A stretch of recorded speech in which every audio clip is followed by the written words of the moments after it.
Brought to you by TechnoSpark 20 series smartphones. I'm superhuman. Uklana हलके के दौलतपुर गांव की मैं बेटी हूं। तो चौटाला साहब ने एक बेटी को बहुत बड़ा मान और सम्मान देके यहाँ भेजा है। इतने दिन तो वो डिप्टी सीएम बन के एक घेरे में रहे थे, सुरक्षा के घेरे में, लेकिन आज जनता के बीच में तो आना पड़ेगा।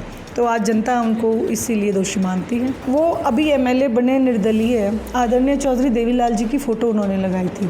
तो अब जो उन्होंने बीजेपी को ज्वाइन किया, तो लोग जहां बीजेपी को दोषी मानते हैं, उतना ही दोषी वो आदरणीय रंजीत सिंह चौटाला जी को भी मानते हैं। इनेलो से महिला विंग की जो प्रधान महासचिव जो हिसार से चुनाव लड़ने जा रही है, लगातार 3-4 हलकों में इन्होंने दौरे किए हैं, तो इनसे बातचीत करते हैं। और ये बताना चाहूँगा कि जो सुनैना चौटाला एफसी कॉलेज में प्रधान रही हैं और साथ ही साथ जो फुटबॉल खेल की एक खिलाड़ी भी रही हैं, गोल्ड मेडलिस्ट भी रही हैं, और लगातार 4,500 किलोमीटर की इन्होंने यात्रा की है।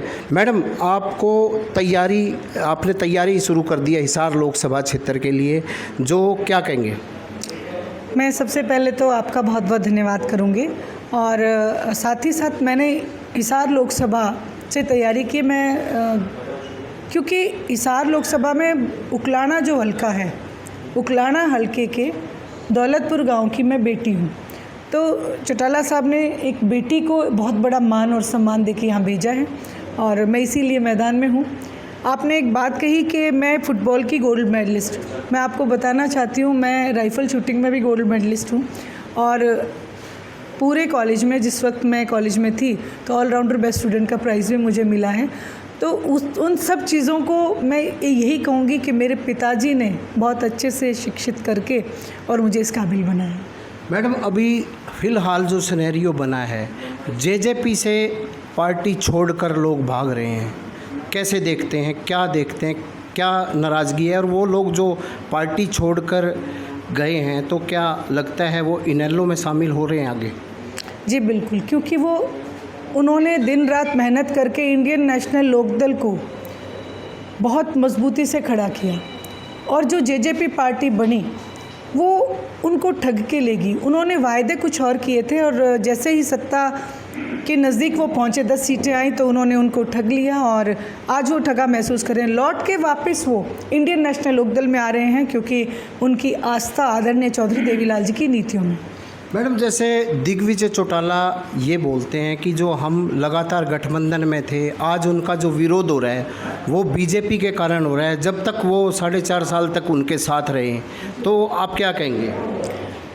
मैं सिर्फ यही कहूँगी कि ये सब बहाने हैं। आपने पूरे 5 साल तक सत्ता का सुख भोगा, और अचानक जब चुनाव आने लगे तो आप उन्हें दोषी करार देने लगे। तो ये तो इनकी मैं यही कहूँगी कि ए और बी पार्टी बन के काम करें। आज भी वो बीजेपी के साथ ही हैं। अगर डिप्टी सीएम दुष्यंत चौटाला की बात की जाए, अब लगातार उनका गांव में विरोध हो रहा है, किसान विरोध पर उतर आए हैं, उन्हें वापस भी आना पड़ा। वो इसलिए क्योंकि उन्होंने आदरणीय चौधरी देवीलाल जी की फ़ोटो लगा के और जनता के सामने झूठ बोलने का काम किया था। उन्होंने वायदा किया था कि आप मुझे चुनाव में जीत दो, मैं बीजेपी से कभी समझौता नहीं करूंगा। आज उन्होंने जो समझौता किया उसको लेके जनता रोष में है, क्योंकि इतने दिन तो वो डिप्टी सीएम बन के एक घेरे में रहे थे, सुरक्षा के घेरे में, लेकिन आज जनता के बीच में तो आना पड़ेगा। तो आज जनता उनको इसीलिए दोषी मानती है। मैडम, जैसे अब चौधरी देवीलाल परिवार से रंजीत चौटाला बीजेपी से चुनाव लड़ रहे हैं, आप भी चुनाव अभी लड़ रही हैं, तो क्या देखते हैं जो एक रंजीत चौटाला का किसानों द्वारा विरोध हुआ है 4-5 जगह पर, क्या ये रंजीत चौटाला का पर्सनल विरोध दिखता है या बीजेपी के कारण दिखता है? देखिए, मैं आदरणीय रंजीत सिंह चौटाला जी के लिए एक ही बात कहूँगी कि वो अभी एमएलए बने निर्दलीय आदरणीय चौधरी देवीलाल जी की फ़ोटो उन्होंने लगाई थी। तो अब जो उन्होंने बीजेपी को ज्वाइन किया, तो लोग जहां बीजेपी को दोषी मानते हैं, उतना ही दोषी वो आदरणीय रंजीत सिंह चौटाला जी को भी मानते हैं, क्योंकि सत्ता पक्ष में वो बिजली मंत्री रहे, और उस दौरान भी उन्होंने जनता की सुनवाई नहीं करी। जैसे अजय सिंह चौटाला जी ने ये कहा था अभी पिछले दिनों, अगर बड़े चौटाला साहब पहल करें तो समझौता हो सकता है। फिर अभय सिंह चौटाला जी ने उनसे कई सवाल किए थे, क्या कहेंगे? देखिए, वो मुझसे बड़े हैं और अभय सिंह जी ने जो सवाल किए वो जनता के सवाल हैं, और वो उनको अगर उनके पास उनका जवाब है तो वो जाके चौटाला साहब से मिल सकते हैं। वो हमारे बड़े हैं, जो वो फैसला ले वो हमें मंजूर है। मैडम, हिसार के लिए रहेगा ये अंतिम सवाल आपके लिए कि हिसार क्षेत्र के लिए आप प्रमुख तौर से क्या क्या लोगों की, किसानों की क्या क्या समस्याएं देखते हैं, और आप अपनी क्या क्या प्राथमिकता देंगी लोगों के लिए, और महिलाओं को खासकर क्या देंगी आप?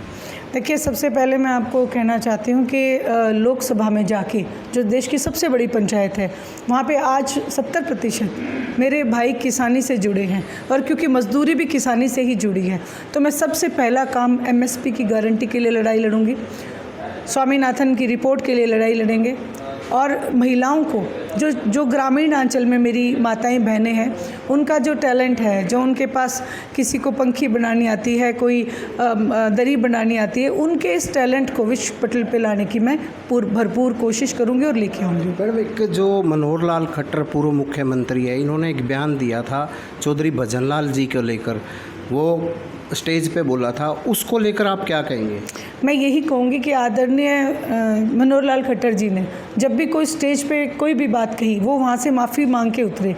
ये एक जो पद उनके पास था, एक मुख्यमंत्री के पद पे होते हुए भी उन्होंने कई ऐसे बयान दिए, उनकी गरिमा को ये शोभा नहीं देता, उस पद की गरिमा को ये शोभा नहीं देता।